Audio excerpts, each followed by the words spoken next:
It's 1975. America is wounded.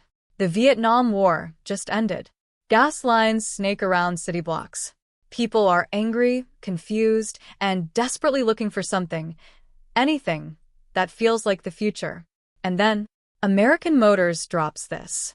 A car so strange, so wildly different from anything Detroit had ever built, that the entire country stopped and stared. Some people called it brilliant. Some called it hideous. Most just called it weird. But here's the thing nobody tells you.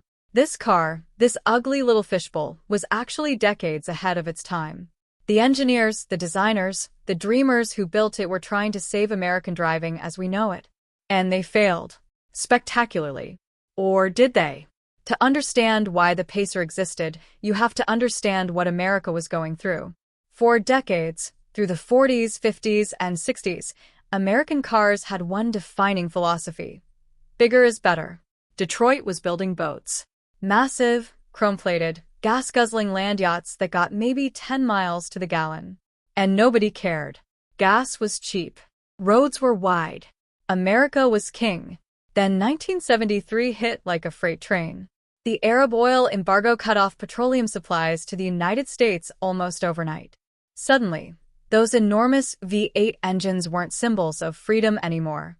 They were millstones around the necks of everyday Americans who couldn't afford to fill their tanks. The big three, Ford, General Motors, and Chrysler, were caught completely flat-footed. They had spent years ignoring the warning signs, dismissing the small, fuel-efficient cars coming out of Germany and Japan as toys for hippies. Now, suddenly, those hippie toys were flying off dealer lots while American-built battleships sat gathering dust. But there was a fourth player in this game. A smaller, scrappier automaker that had been the underdog for decades. A company that had nothing to lose and everything to prove. American Motors Corporation, AMC. AMC had been fighting for survival against the big three for years. They were too small to compete head-to-head on volume, so they had learned to be creative, to take risks the bigger companies wouldn't touch. And in 1971, deep inside their design studios in Kenosha, Wisconsin, a quietly brilliant man named Dick Teague was staring at a blank sheet of paper. And he was thinking about the future. Teague was AMC's chief stylist, and he had what most car designers lacked: genuine vision. He looked around at American roads and didn't see the present. He saw what was coming. He saw crowded cities. He saw fuel shortages. He saw a new kind of driver who needed a new kind of car. And so, internally, he called his new project something beautiful. Project Amigo. He wanted a car that would be, in his own words, a body style not seen before, using the latest technology. He wanted to build something from the inside out, starting with the people and then wrapping the car around them. Not the other way around. That was radical. Truly, genuinely radical. Car and Driver magazine would later describe it perfectly. It was the first car designed from the inside out. For passengers were positioned with reasonable clearances, and then the rest of the car was built around them as compactly as possible. Nobody in Detroit was doing that. Nobody in the world was doing that. And that, right there, is where our story really begins. For 4 years, Dick Teague and his team worked on the most unconventional automobile ever dreamed up by an American manufacturer. The brief was breathtaking in its ambition. AMC's development team, led by Product Group Vice President Gerald C. Myers, had a mandate that sounds almost poetic. Everything that we do must distinguish itself as being importantly different than what can be expected from the competition. Not just different. Importantly different. They called it the urban concept car. Because Teague believed the future of the American automobile wasn't on open highways. It was in crowded cities, where parking was impossible, visibility was everything, and space was at a premium. The design that emerged was unlike anything ever built in America. Let's walk through what made this car so extraordinary and so controversial. First, the glass. 37% of the Pacer's entire body surface was glass. 37%. The windshield alone had a surface area 16% larger than the average passenger car of the era. Standing next to one felt like standing next to an aquarium. The driver had visibility in every direction. You could see everything. And everyone could see you. That's why people called it the Flying Fishbowl. Car and Driver magazine coined that nickname in 1976, and it stuck like superglue. Second, the width. This is something people still don't fully appreciate today. The AMC Pacer, a small car marketed as a compact, was as wide as a full-size American car of the era, as wide as a Chevrolet Impala, as wide as a Ford LTD. AMC literally advertised it as the first wide small car. It was wider than a Rolls-Royce Silver Shadow. Why? 2 reasons. One practical, one brilliant. The practical reason was that AMC's assembly lines were already set up for full-size vehicles. Retooling them would have cost a fortune. But the brilliant reason was psychology. American drivers were used to big cars. They wanted space. They wanted to feel like they were riding in a luxury vehicle. The Pacer gave them that feeling in a compact package. The editors of one British automotive magazine described it perfectly. The Pacer gave buyers the idea of feeling like they were sitting in the front of a roomy big American car, but without all the unnecessary length. Third, the doors. Here's a detail that sounds small but was actually genius. The passenger door on the Pacer was 4 inches longer than the driver's door. 4 inches. Why? Because in America, where we drive on the right, passengers exit onto the curb. A longer door means easier access, especially for rear seat passengers. It's a detail so smart you'd think every car manufacturer would copy it immediately. None of them did. Fourth, the suspension. Most people who dismiss the Pacer as a joke never drove one. If they had, they would have been surprised. The entire front suspension was mounted on a crossmember isolated from the frame by heavy rubber bushings. What that meant in practice was that the engine noise, the road noise, the vibration, all of it was filtered away from the passenger compartment. Car and driver testers noted the Pacer's smooth and quiet ride that could be attributed to this front subframe that isolated passengers from engine, suspension, and steering loads. The Pacer was the first U.S. small car to isolate the engine and suspension system noises from the passenger compartment. First. Ever. Fifth, the aerodynamics. While Detroit was still designing cars that looked like rectangular shipping containers, Dick Teague was obsessing over drag. The Pacer's drag coefficient of 0.43 was remarkably low for 1975. Teague even eliminated the rain. Gutters on the roof, those little channels that car companies had been putting on door tops for decades, and smoothly blended the door tops into the roofline. Every major car manufacturer today does the same thing. None of them did it before the Pacer. And sixth, the safety. This is where the story gets truly fascinating, and more than a little dark. The Pacer was originally designed to meet a sweeping set of new federal safety regulations that the U.S. government was planning to mandate for 1980 model year vehicles.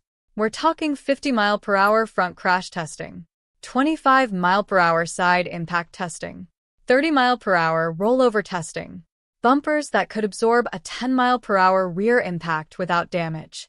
AMC's engineers took these requirements seriously. They built full-circle body protection into the Pacer from the ground up. Strong, massive bumpers. Box section rails running from bumper to A-pillar. The B-pillars were so thick and strong that AMC literally described them as having roll bar-like characteristics. Here's what happened next. The Big Three, General Motors, Ford, and Chrysler, hired armies of lobbyists and went to Washington. They convinced the government that meeting these safety standards was financially impossible. The regulations were gutted. Several features were simply deleted from the requirements. So, AMC had built an incredibly safe car for safety regulations that no longer existed. All that weight, all that structural engineering, and it couldn't be advertised because the rules it was built for had been lobbied away. That's not incompetence. That's tragedy. But here's where the story of the Pacer takes its most heartbreaking turn.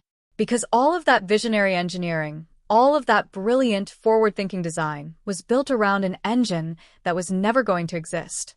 From the very beginning, Dick Teague and AMC had planned to power the Pacer with a Wankel rotary engine. You might know this technology from Mazda's legendary RX-7. In the early 1970s, the rotary was the hot new thing, compact, lightweight, smooth, and rev-happy. AMC even signed a licensing agreement in 1973 with Curtiss-Wright to produce Wankel engines for their cars. The whole car was designed around it. The engine bay, the firewall, the proportions, all of it calculated to house that small, revolutionary rotary engine. AMC's plan was to actually purchase the rotary engines from General Motors, who were developing their own version of the technology.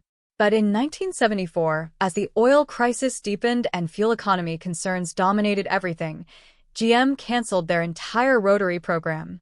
Durability issues, fuel consumption, tooling costs. The rotary was dead, and AMC was left with a fully designed, almost completely tooled-up car, with no engine. They had invested $52 million in tooling and $8 million more in associated development expenses. The car was real. The factories were ready. The marketing campaign was planned. And there was nothing to put under the hood. What they did next was simultaneously brilliant and catastrophic. They grabbed their existing straight-six engine, the trusty AMC inline-six that was powering their sedans and Jeeps, and they crammed it into a car that was explicitly designed for something much smaller. This required a complete redesign of the drivetrain and the firewall. The front of the car had to be stretched to accommodate the longer engine. Engineers worked overtime to shoehorn a power plant into a space built for something else entirely. Newsweek magazine, covering the car's launch, noted the situation bluntly. The Pacer's primary competitive drawback was gasoline mileage. AMC was offering only six-cylinder engines getting roughly 18 miles per gallon in city driving, versus 23 or more for some four-cylinder competitors. The car that was supposed to be the fuel-efficient future was less fuel-efficient than the boring cars it was meant to replace. But AMC had crossed the Rubicon. There was no turning back. On January 13, 1975, the AMC Pacer was unveiled to the world. And despite everything, despite the wrong engine, despite the impossible weight, despite the regulations that had been lobbied away, the world's reaction was extraordinary. The press preview for the AMC Pacer was something journalists talked about for years afterward. Reporters who had seen hundreds of car reveals described it as unlike anything they'd experienced. One account captured the atmosphere perfectly. Journalists felt a sense of privilege in witnessing something new in automobile design. Small Cars magazine reported that admiration was an obvious reaction. Motor Trend, one of the most prestigious automotive publications in America, put the Pacer on its cover and called it the most creative, most people-oriented auto born in the U.S. in 15 years. 15 years. That meant it was more innovative, in their judgment, than anything American manufacturers had produced since 1960. Road and Track ran a cover story on the surprising new car from the smallest of the Big Four, celebrating its design and engineering. The April 1975 issue described the appearance as bold, clean, and unique. Even when it's going 60 miles per hour, it looks as if it's standing still, most attractive to look at and pleasant to sit in. The public agreed. When sales began on February 28, 1975, the Pacer flew out of dealerships. Production started at 530 cars a day. By April, they were building 700. By September, 800 Pacers were rolling off the line every single day. And then, in less than 8 months after production began, AMC crossed the 100,000-unit milestone. 100,000 cars in less than 8 months. The first time any new AMC model had ever done that. For comparison, it took more than 2 years for their previous hit, the Gremlin, to reach the same number. By the end of its first year, the Pacer had sold 145,528 units. For AMC, a company that had been fighting for its survival, this was a genuine, life-giving triumph. Michael Lamb of Popular Mechanics drove it and described this strikingly futuristic styling with thoughtful touches throughout. He found the rack and pinion steering precise, the ride quality superior to typical short-wheelbase cars, and concluded that with its very modern styling, ample power, and generous interior, the Pacer was more car than a Mustang II or any of GM's sporty compacts. Consumer Reports recommended it. They noted the Pacer scored better in their tests than domestic subcompacts like the Ford Pinto and the Chevrolet Vega. It held its own against the larger Dodge Dart, Chevrolet Nova, and Plymouth Valiant. Motor Trend testers came back for a second look in August 1976 and remained smitten. They noted that rear legroom in the Pacer actually exceeded that of luxury full-sizers like the Buick Riviera and the Continental Mark IV. In a tiny compact car, more rear legroom than a luxury land yacht. For one brief, shining moment, the future actually arrived. And it was round. But the future, as it turns out, is patient. And the present is ruthless. By 1977, the world had changed again. The initial shock of the fuel crisis had passed. Americans were adapting. And the Big Three, stung by their poor showing in the first wave of the energy crisis, had finally gotten serious about building smaller cars. Suddenly, the Pacer wasn't the only small car on the American market. It was competing against a flood of new domestic compacts, all designed by companies with vastly more resources than AMC. And beyond the domestic competition, something far more dangerous was happening. Japanese and German manufacturers were arriving in force. Toyota, Honda, Volkswagen, Datsun. These weren't the quirky little econoboxes Americans had dismissed for years. These were serious, well-engineered, fuel-efficient cars with price tags that made the Pacer look expensive. The Pacer, weighed down by its safety equipment and that enormous glass area, which was beautiful but heavy, couldn't match the fuel economy numbers of its new competitors. Achieving about 22 miles per gallon, the Pacer was simply not fuel-efficient enough for the post-crisis American driver. And then came 1979. The second oil crisis hit even harder than the first. Iran's revolution disrupted global petroleum supplies. Gas prices shot up again. Lines formed at filling stations across America. And this time, buyers didn't just want small cars. They wanted small, light, efficient cars. Four-cylinder cars. Front-wheel drive cars. The Pacer was none of those things. There were other problems, too. The unconventional styling that had thrilled journalists in 1975 had become a punchline. The steeply sloping rear roofline ate into cargo space when passengers were aboard. The car was heavy. A test car weighed in at an astonishing 3,425 pounds, far more than AMC's own quoted curb weight. The single-barrel carburetor versions felt sluggish. And the lack of a four-cylinder option meant there was simply no path to the fuel economy numbers buyers wanted. AMC tried to save it. They introduced a station wagon version for the 1977 model year that popular mechanics enthusiastically called a styling coup and asked, "Who needs the coupe?" The wagon solved the cargo space problem with 47.8 cubic feet of load area, about 50% more than the coupe, accessed through a broad rear liftgate. It was genuinely useful. It sold reasonably well. For 1978, they offered an optional V8 engine, a 304 cubic inch unit that finally gave the Pacer some muscle. But by then, AMC was pivoting its luxury ambitions toward a new model, the AMC Concorde, and high gas prices made a V8 powered compact a tough sell anyway. AMC's partnership with the French automaker Renault brought a more economical option, the Renault 5, sold as the Le Car through AMC dealerships, giving buyers who wanted a truly fuel-efficient small car an option right there in the same showroom. On December 3, 1979, production of the AMC Pacer ended at the same Kenosha, Wisconsin, assembly plant where it had begun almost 5 years earlier. A total of 280,000 Pacers had been built. The dream was over. Here's the part that history books don't always tell you. Because the AMC Pacer didn't fail, because its ideas were wrong. It failed because its ideas were right. Too right. Too early. Delivered with the wrong engine in the wrong moment.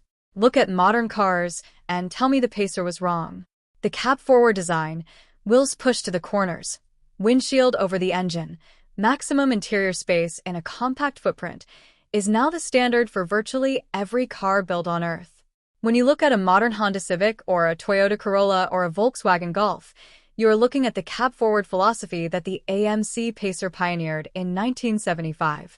The elimination of rain gutters, standard on every car made today.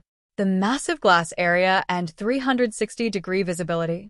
Modern buyers pay premiums for that. The isolated front subframe that filters road noise and vibration. Every luxury car uses that technology. Even the unequal door length, the passenger door being 4 inches longer than the driver's for easier curbside exit, is now standard practice on many modern vehicles.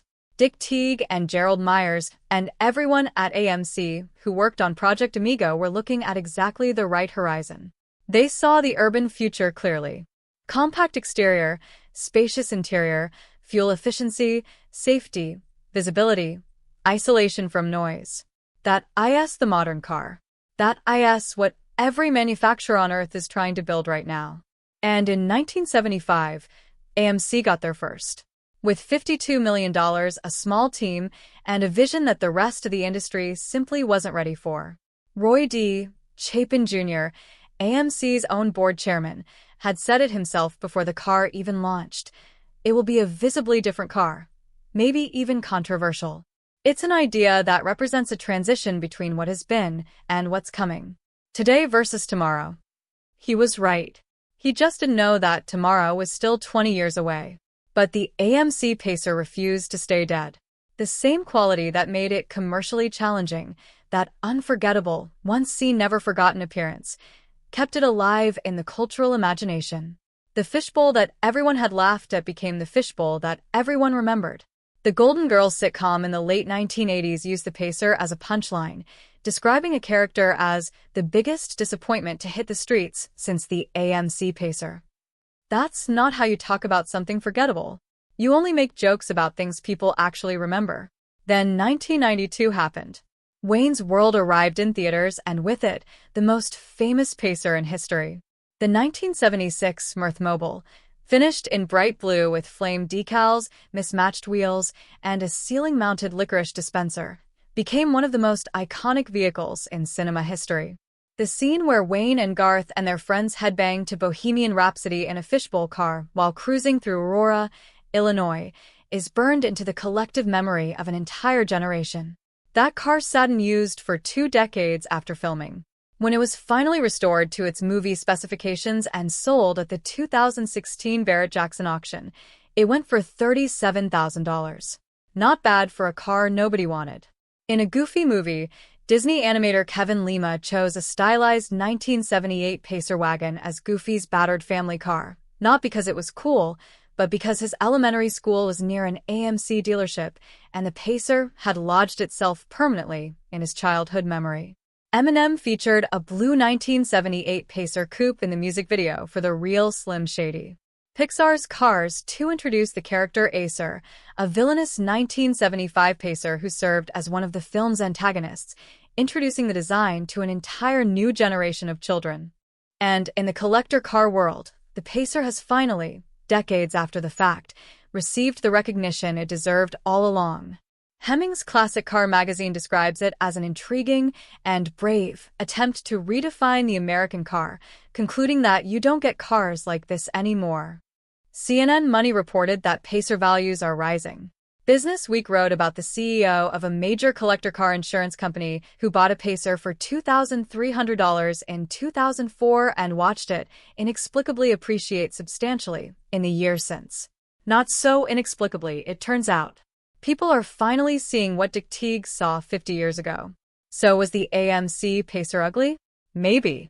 In 1975, by the standards of what Americans expected a car to look like, it was about as far from conventional beauty as you could get. It was round when everything else was square. It was wide when small cars were supposed to be narrow. It was glass when Detroit was still building metal fortresses. But here's what I want you to take away from this story. The AMC Pacer wasn't a failure of vision. It was a failure of timing. Dick Teague and his team at American Motors saw exactly where the automobile was going. They designed for a future that was real, a future that arrived, right on schedule, just 20 years after they built for it. The wrong engine, the wrong regulations, the wrong economic moment. 3 bad hands of cards dealt to genuinely right ideas. That's not ugly. That's heartbreaking. The Pacer wasn't the car that nobody bought because it was ugly. It was the car that nobody was ready for. And 50 years later, standing in the glow of every modern car on the road, every cab-forward compact, every rain-gutter-free roofline, every isolated suspension system, if you look closely, you can still see it. That little fishbowl from Kenosha, Wisconsin.